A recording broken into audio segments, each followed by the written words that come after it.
আসসালামু আলাইকুম ওয়া রাহমাতুল্লাহি ওয়া বারাকাতুহু। নাহমাদুহু ওয়া নুসাল্লি আলা রাসূলিহিল কারীম, আম্মা বা'দ। ফাআউযু বিল্লাহি মিনাশ শাইতানির রাজীম। বিসমিল্লাহির রাহমানির রাহিম। ক্বালা আল্লাহু তাআলা ওয়া ইন্নাকা লা'আলা খুলুকিন আযীম। আন আবি হুরায়রা রাদিয়াল্লাহু তাআলা আনহু ক্বালা ক্বালা রাসূলুল্লাহি সাল্লাল্লাহু আলাইহি ওয়াসাল্লাম ইন্নামা বুইসতু লিউতাম্মিমা মাকারিমাল আখলাকি। প্রিয় দর্শকবৃন্দ, বাংলাদেশের খবরের বিশেষ ইসলামী আলোচনা অনুষ্ঠানে আপনাদেরকে স্বাগত জানাচ্ছি। আজ আমরা আলোচনা করব রবিউল আউয়াল মাসের গুরুত্ব ও নবী করিম সাল্লাল্লাহু আলাইহি ওয়াসাল্লামের পবিত্র চরিত্র নিয়ে। এই বিষয়ে আলোচনা করতে আমাদের স্টুডিওতে উপস্থিত রয়েছেন জাতীয় ইমাম সমিতির যুগ্ম মহাসচিব ও আহসানিয়া মিশন ইনস্টিটিউটের সহকারী অধ্যাপক মুফতি মাওলানা শাইখ মোহাম্মদ ওসমান গনি হাফিজাহুল্লাহ। আসসালামু আলাইকুম ওয়া রাহমাতুল্লাহ। ওয়ালাইকুম আসসালাম। হযরত, আমাদেরকে সময় দেওয়ার জন্য অনেক ধন্যবাদ। ধন্যবাদ আপনাকেও। রবিউল আউয়াল মাস চলছে এবং এই মাসেই আমাদের রাসূলুল্লাহ সাল্লাল্লাহু আলাইহি ওয়াসাল্লাম জন্মগ্রহণ করেছেন এবং তিনি ইন্তেকাল করেছিলেন। তো এই মাসের গুরুত্ব, তাৎপর্য এবং আল্লাহ তাআলা পবিত্র কোরআনে বলেছেন যে ওয়ামা আরসালনাকা ইল্লা রাহমাতাল লিল আলামিন। এই যে আয়াতটি অবতীর্ণ হলো, কেন আল্লাহ এই আয়াতটি অবতীর্ণ করে তাকে সম্বোধন করলেন এবং রাসূলের পবিত্র চরিত্র নিয়ে যদি আমাদের দর্শকদের আপনি আলোচনা করতেন। ধন্যবাদ সুপ্রিয় উপস্থাপক, সম্মানীয় দর্শক শ্রোতা। মহান আল্লাহ রব্বুল আলামিন ভালোবেসে কুল মাখলুকাত সৃষ্টি করেছেন, জিন ইনসান বানিয়েছেন তাঁর ইবাদতের জন্য, মানুষকে দুনিয়াতে পাঠিয়েছেন খেলাফতের দায়িত্ব দিয়ে। এই দায়িত্ব যারা যথাযথভাবে সুসম্পন্ন করবেন তাদেরকে সম্মানিত করবেন বেলায়েতের মর্যাদায়। মানুষ যেন দুনিয়াতে সুখে শান্তিতে জীবন যাপন করতে পারে, আখিরাতে নাজাত পেতে পারে, এজন্য আল্লাহ রব্বুল আলামিন যে বিধান এবং পদ্ধতি দিয়েছেন তার নাম হলো ইসলাম।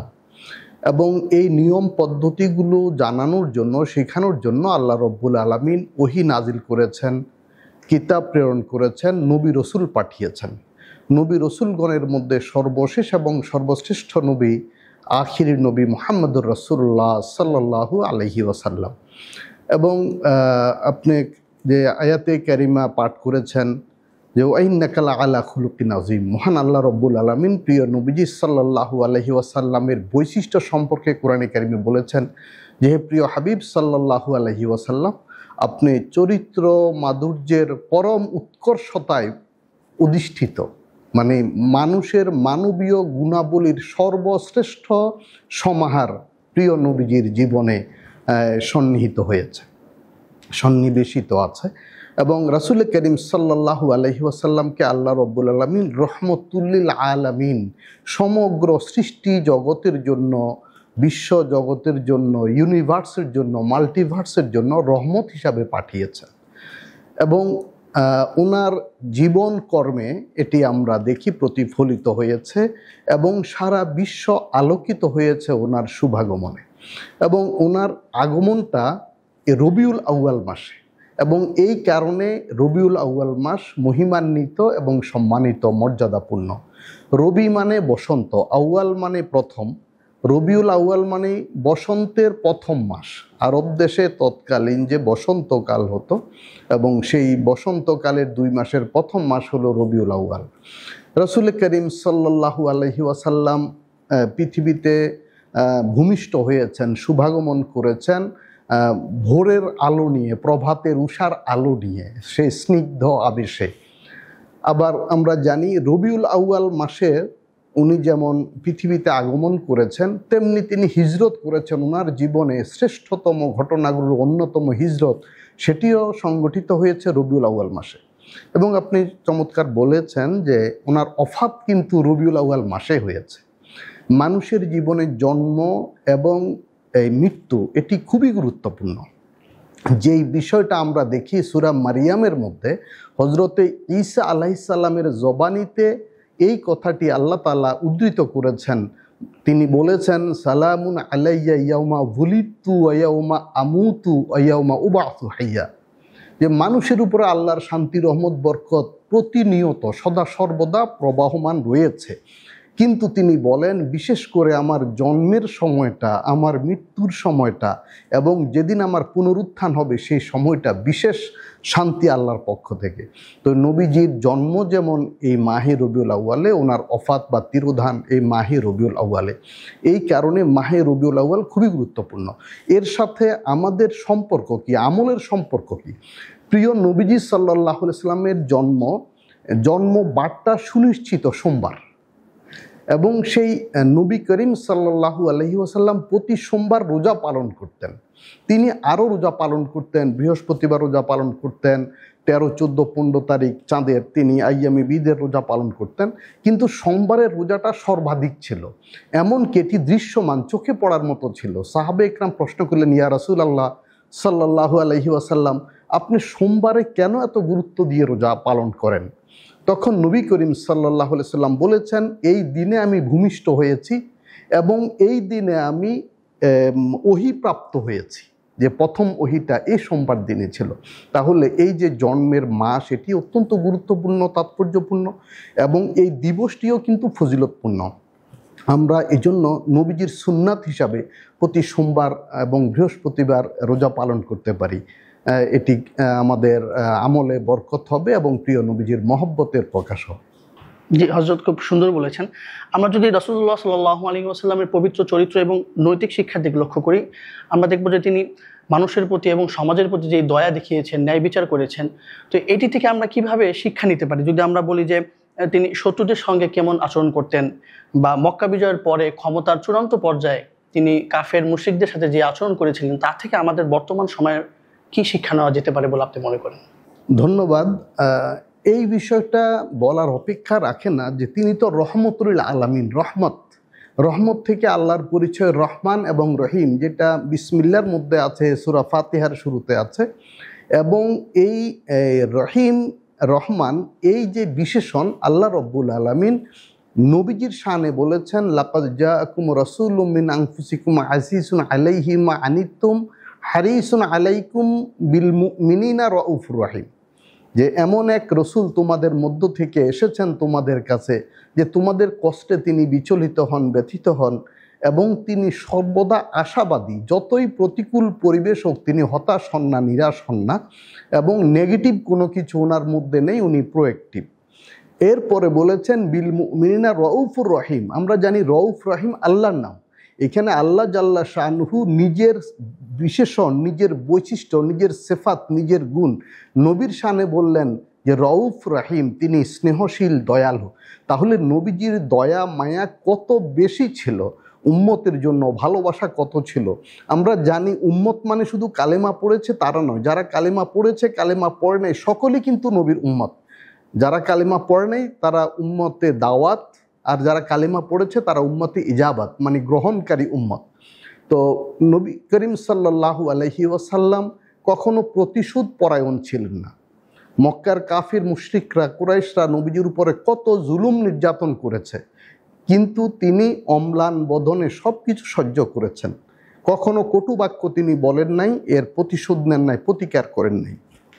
হিজরতের পরে তাও তারা বারবার যুদ্ধ করেছে, মক্কা থেকে মদিনায় গিয়ে বদরে আক্রমণ করেছে, উহুদে আক্রমণ করেছে, হুনাইনে আক্রমণ করেছে।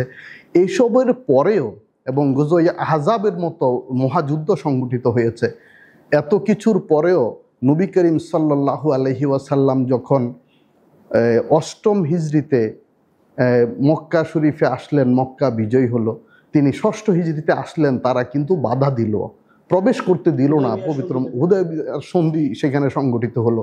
8ম হিজরিতে যখন মক্কা বিজয় হলো, রাসূল করিম সাল্লাল্লাহু আলাইহি ওয়াসাল্লাম বললেন, লা তাসরিবা লাকুম লিয়াউম, আজ কোনো প্রতিশোধ নেওয়া হবে না। সবাইকে তিনি সাধারণ ক্ষমা ঘোষণা করলেন। এবং আমরা দেখি আরেকটা বিষয়, যে নবী করিম সাল্লাল্লাহু আলাইহি ওয়াসাল্লাম শত্রু মিত্র সকলের সাথে কিন্তু দয়ার ব্যবহার করেছেন, দয়ার আচরণ করেছেন। জি মাশাআল্লাহ হযরত, আমরা দেখেছি যে মদিনা শরীফে যখন আমাদের রাসূলুল্লাহ সাল্লাল্লাহু আলাইহি ওয়াসাল্লাম এসেছিলেন, এবং সেখানে তিনি যেভাবে মানে রাজনৈতিক বা সবকিছু মিলিয়ে তিনি তার কার্যক্রম চালিয়েছেন, এই থেকে আমাদের কি শিক্ষা নেওয়া উচিত? যে সেবামূলক কাজে আমাদের বেশি অংশগ্রহণ করা উচিত, এবং রাজনীতি এটিকে সেবার কাজে কিভাবে আমরা কাজে লাগাতে পারি? মূলত মানুষের দুনিয়ার শান্তি, পরকালে মুক্তির জন্য ইসলামের বিধান। এবং এটি কিভাবে সমাজে বাস্তবায়িত হবে, ইসলাম কিভাবে বাস্তবায়িত হবে, এর জন্য 4টি কাজ করতে হবে। প্রথম কাজ হলো দাওয়াত, মানুষকে কল্যাণের দিকে আহ্বান করা। যেমন মুয়াজ্জিন আজানের মধ্যে বলেন হাইয়া আলাল ফালাহ, যে কল্যাণের জন্য আসো, সফলতার জন্য আসো। আর এর আগে হাইয়া আলাস সালাহ, সালাতের জন্য বা নামাজের জন্য আসো। তাহলে কল্যাণের প্রতি আহ্বান করা, মানুষকে মানুষের কল্যাণের কথা বলা। দ্বিতীয়ত তাবলীগ, এই আহ্বানে যারা সাড়া দিচ্ছে না তাদের কাছে যাওয়া, মানুষের দ্বারে দ্বারে যাওয়া, ডোর টু ডোর গিয়ে মানুষকে কল্যাণের বাণী, মেসেজটা দেওয়া যে কুলু লা ইলাহা ইল্লাল্লাহ তুফলিহুন, আল্লাহ ছাড়া ইলাহ নেই, মুহাম্মদ সাল্লাল্লাহু আলাইহি ওয়াসাল্লাম সর্বশ্রেষ্ঠ রসুল এবং সর্বোত্তম আদর্শ। এই আদর্শ আমরা মানলে আমাদের ব্যক্তি জীবন উৎকর্ষ সাধন হবে, পরিবারে শৃঙ্খলা আসবে, সমাজে শান্তি বিরাজ করবে, রাষ্ট্রের সফলতা আসবে, জাতি উন্নত হবে। এই মেসেজটা দেওয়া, এটাকে হলো তাবলীগ। প্রথম কাজ দাওয়াত, দ্বিতীয় কাজ তাবলীগ। তারপরে হলো তালিম, শিক্ষা প্রশিক্ষণ। রাসূল করিম সাল্লাল্লাহু আলাইহি ওয়াসাল্লাম যে বায়াতে আকাবা, যে মদিনার 70 জন সাহাবী বয়াত হলেন, প্রথমবারে 6 জন, এরপরে 72 জন যারা আকাবার বায়াত নিলেন, তাদের সাথে তিনি একজন মুআল্লিম বা প্রফেসর পাঠালেন, শিক্ষক পাঠালেন, হযরত মুসআব ইবনে উমাইর রাদিয়াল্লাহু তাআলা আনহুকে। তিনি এই মদিনার ঘরে ঘরে তালিম দিলেন, শিক্ষা দিলেন। এবং সেই তারপরেই কিন্তু রাসূল করিম সাল্লাল্লাহু আলাইহি ওয়াসাল্লাম হিজরত করে মদিনায় পদার্পণ করলেন এবং সেখানে ইসলামী সমাজ প্রতিষ্ঠা হলো। সেখানে কিন্তু সকলে কালেমা পড়ে নাই তখনও, কিন্তু ইসলামের শান্তির বাণী, মেসেজ সবার কাছে পৌঁছে গেছে যে ইসলাম সকল মানুষের জীবন, সম্পদ, সম্মানের নিরাপত্তা বিধান করে। যেই কথাটি বিদায় হজের ভাষণে রাসূল করিম সাল্লাল্লাহু আলাইহি ওয়াসাল্লাম বলেছেন যে কাবা শরীফ যেমন সম্মানিত এবং মক্কা মুকাররমা যেমন মর্যাদাপূর্ণ, হজের দিন, আরাফাতের দিনটি যেমন সবচেয়ে মাহাত্ম্যপূর্ণ এবং আরাফাতের প্রান্তর যেমন সম্মানিত, সকল মানুষের জীবন, সম্পদ এবং সম্মান অনুরূপ সম্মানিত এবং নিরাপদ, সংরক্ষিত। তো মদিনায় হিজরতের পরে মুসআব ইবনে উমাইর রাদিয়াল্লাহু তাআলার মাধ্যমে যে বিপ্লবটি হলো সেটি শিক্ষার মাধ্যমে, তালিম।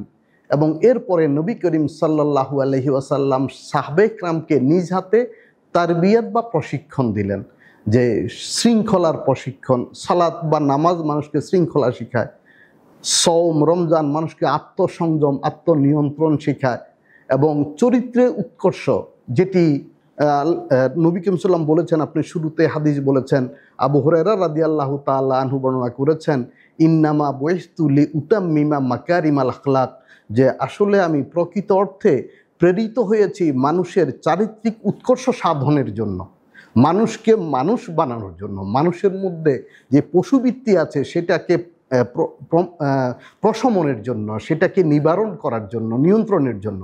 আমাদের সমাজে অপরাধগুলো কখন সংগঠিত হয়? যখন মানুষের পশুবৃত্তি জাগ্রত হয়। তো এই পশুবৃত্তিকে নিয়ন্ত্রণ করা এবং মানব সুলভ আচরণ, মানবিক আচরণটাকে জাগ্রত করা, তাহলেই সমাজে শান্তি বিরাজ হবে। এবং মানুষ যখন ভালো হবে তার রাজনীতি ভালো হবে, তার আচরণ ভালো হবে, স্বভাব ভালো হবে। এবং ব্যক্তি দিয়ে পরিবার, পরিবার দিয়ে সমাজ, সমাজ দিয়ে রাষ্ট্র, অর্থাৎ প্রতিটি মানুষ যখন সেই আইয়ামি জাহিলিয়া, যেটি অন্ধকার যুগ ছিল, ইতিহাস বিখ্যাত যে অন্ধকার যুগ, সেই অন্ধকার যুগে রাসূল করিম সাল্লাল্লাহু আলাইহি ওয়াসাল্লাম যেই পশুতুল্য মানুষগুলোকে সোনার মানুষে পরিণত করলেন, সেটা কি দিয়ে? আখলাক বা চরিত্র দিয়ে। সুতরাং আমাদের যে আত্মশুদ্ধি, এই প্রসঙ্গটা কোরআনে কারিমে সূরা বাকারায় রয়েছে, যে ইব্রাহিম আলাইহিস সালাম দোয়া করেছেন, রব্বানা ওয়াবআস ফীহিম রাসূলাম মিনহুম ইয়াতলু আলাইহিম আয়াতিকা ওয়া ইউআল্লিমুহুমুল কিতাবা ওয়াল হিকমাতা ওয়া ইউযাক্কিহিম। হে রব্বুল আলামিন, আপনি আমার উত্তরসূরিদের মধ্যে এমন রসুল পাঠাবেন যিনি মুহাম্মদ রাসূলুল্লাহ সাল্লাল্লাহু আলাইহি ওয়াসাল্লাম, ইব্রাহিম সাল্লামের দোয়ার ফসল। তো তিনি কি করবেন? আপনার কিতাব মানুষকে শিখাবেন, তালিম যেটা তেলাওয়াত, তা কোরআন তেলাওয়াত করে শোনাবেন। ওয়া ইউআল্লিমুহুমুল কিতাব, এবং এটার প্রশিক্ষণ দিবেন। ওয়াল হিকমা, আমল শিখাবেন, কৌশল শিখাবেন। কৌশল এখানে তাফসিরে এসেছে নেক আমলগুলো, শরিয়া সম্মত আমলগুলো, মানুষের কল্যাণের কাজগুলো, ব্যক্তি জীবনে কল্যাণ এবং সমাজের কল্যাণ। তারপরে বলেছেন ওয়ুযাক্কিহিম, তাদের পরিশুদ্ধ করবেন তিনি। সকল আলেম উলামাগণের জিম্মাদারি এই। পীর মাশায়েখগণের জিম্মাদারি, আমাদের প্রিয় নবী আখিরি নবী, আর ওলামা ইকরাম, আউলিয়া ইকরাম, ওয়ারাসাতুল আম্বিয়া, তাদের কাজ হলো মানুষ কোরআন হাদিস চর্চার মাধ্যমে মানুষের আত্মশুদ্ধি বা আত্ম উন্নয়ন সংগঠিত করা। তো এইভাবে সমাজে বিপ্লব হবে, এবং সেই বিপ্লব যেটাকে ইসলামী সমাজ বিপ্লব, আর সকল মানুষ যেটা চাইবে সেটাই সমাজে প্রতিফলিত হবে। জি, ধন্যবাদ জাযাকাল্লাহ, অনেক সুন্দর আলোচনা করেছেন। আমরা যদি একবার শেষ প্রশ্ন আপনাকে বলি যে রাসূলুল্লাহ সাল্লাল্লাহু আলাইহি ওয়াসাল্লামের মক্কা জীবনে তিনি যেভাবে ভিন্ন মত বা বিরোধীদের থেকে জুলুম অত্যাচারের শিকার হয়েছিলেন, তারপরও তিনি যেভাবে রাসূলুল্লাহ সাল্লাল্লাহু আলাইহি ওয়াসাল্লাম ইসলাম ধর্মের যে প্রচার প্রসারণা চালিয়েছিলেন, এই বিষয়টি নিয়ে যদি আপনি একটা আলোকপাত করতেন যে সেই সময়টার অবস্থা কেমন ছিল এবং রাসূলুল্লাহ সাল্লাল্লাহু আলাইহি ওয়াসাল্লাম কিভাবে ইসলামের প্রচার প্রসার করেছিলেন। রাসূল করিম সাল্লাল্লাহু আলাইহি ওয়াসাল্লাম হাদিস শরীফের মধ্যে বলেছেন যে নবী রসুলগণ পৃথিবীতে সবচেয়ে বেশি নির্যাতিত, নিগৃহীত হয়েছেন, বিপদ আপদের সম্মুখীন হয়েছেন, এবং তিনি বলেন আমি হলাম নবী রসুলগণের মধ্যে সর্বশ্রেষ্ঠ, আর আমার এই কষ্ট স্বীকার করা, ত্যাগ তিতিক্ষা সবার চেয়ে বেশি।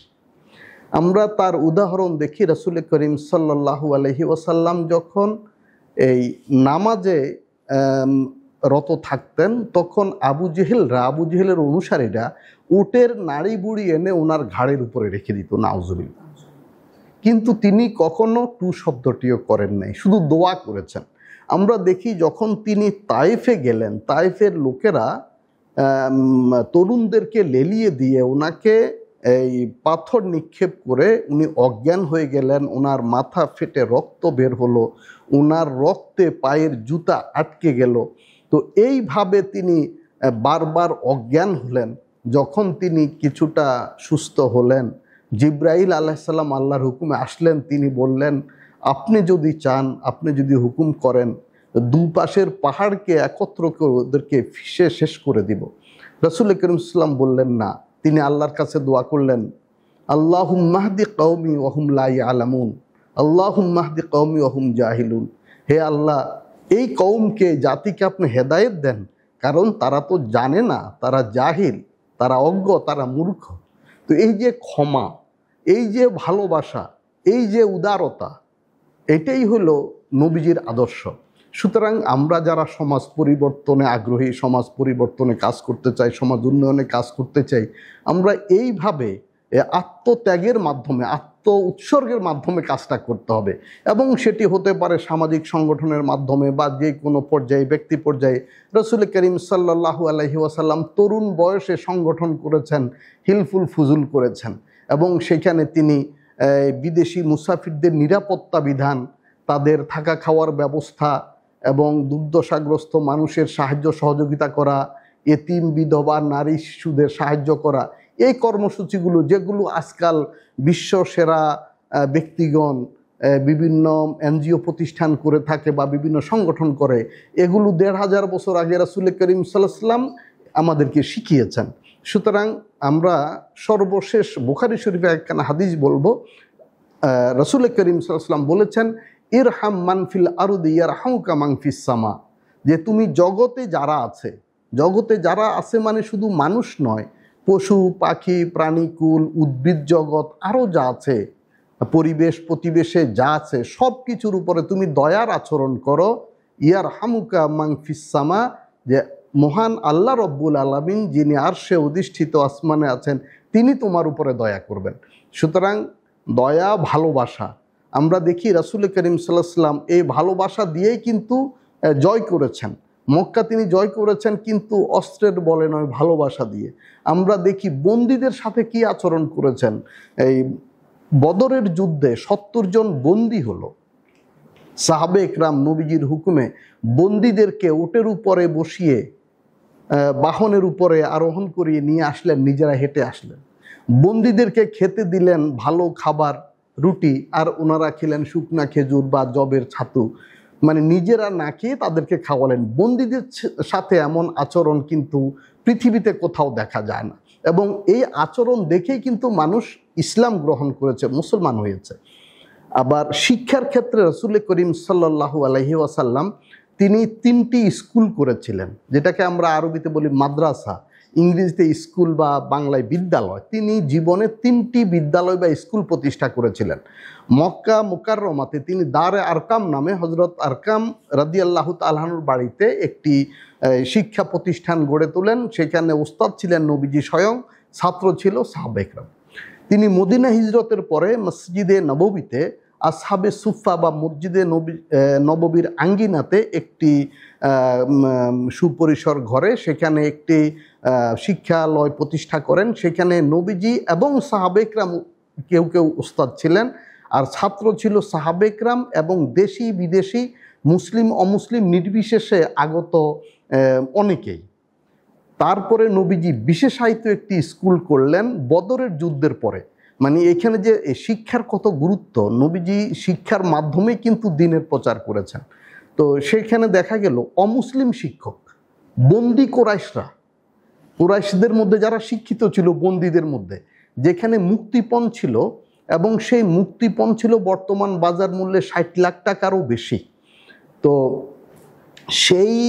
এই 60 লাখ টাকা মুক্তিপণ না নিয়ে তাদেরকে বললেন, তুমি 10 জন শিশুকে লেখা এবং পড়া শিখাবে, তাহলে তোমাকে বিনা টাকায় মুক্ত করে দেয়া হবে।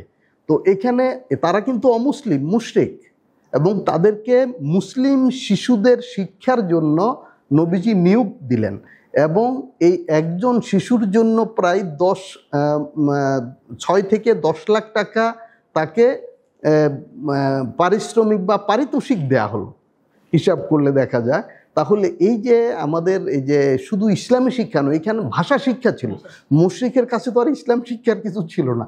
তাহলে ভাষা শিক্ষা মানে শিক্ষা কিন্তু আমাদের জীবনে অত্যন্ত গুরুত্বপূর্ণ। এটি আমরা ইসলাম থেকে পাই, যেটি প্রথম ওহীতে বলা হয়েছে, ইকরা বিসমি রব্বিকাল্লাযী খলাক, পড়ো তোমার রবের নামে যিনি সৃষ্টি করেছেন।